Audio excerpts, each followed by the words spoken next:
حضرت ابو سعید خدری رضی اللہ عنہ سے روایت ہے کہ اللہ کے رسول صلی اللہ علیہ وآلہ وسلم نے فرمایا، جنت میں اونچے درجے والوں کو ان سے کم درجات والے اس طرح دیکھیں گے جیسے آسمان کے کسی افق میں طلوع ہونے والا ستارہ دیکھا جاتا ہے۔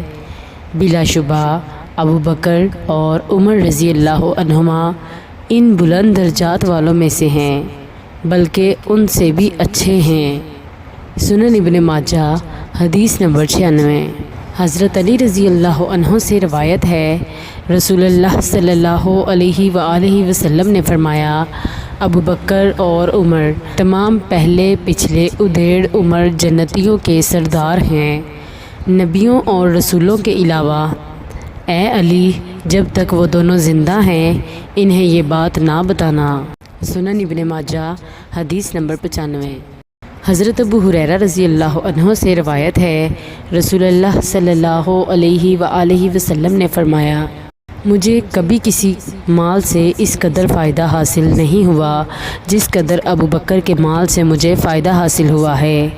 حضرت ابو بکر رضی اللہ عنہ یہ سن کر آپ دیدہ ہو گئے اور عرض کیا، اے اللہ کے رسول صلی اللہ علیہ وآلہ وسلم، میں بھی اور میرا مال بھی آپ ہی کے لیے تو ہیں۔ سنن ابن ماجہ حدیث نمبر 94۔ حضرت عبداللہ رضی اللہ عنہ سے روایت ہے، اللہ کے رسول صلی اللہ علیہ وآلہ وسلم نے فرمایا، میں ہر دوست کی دوستی سے مستغنی ہوں۔ اگر میں کسی انسان کو خلیل بناتا تو ابو بکر کو بناتا، لیکن تمہارا ساتھی اللہ کا خلیل ہے۔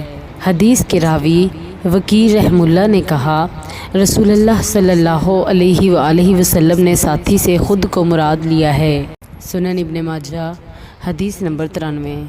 حضرت جابر بن عبداللہ رضی اللہ عنہما سے روایت ہے کہ رسول اللہ صلی اللہ علیہ وآلہ وسلم نے فرمایا، اس امت کے مجوسی وہ ہیں جو اللہ کی تقدیر کا انکار کرتے ہیں۔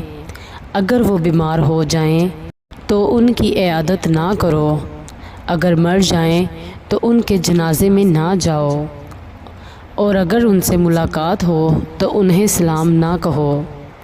سنن ابن ماجہ حدیث نمبر 92۔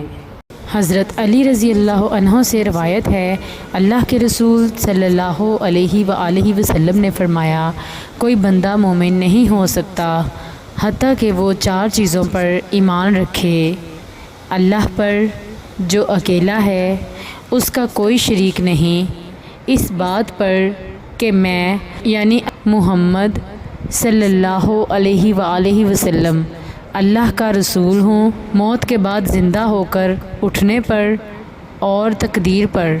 سنن ابن ماجہ حدیث نمبر 81۔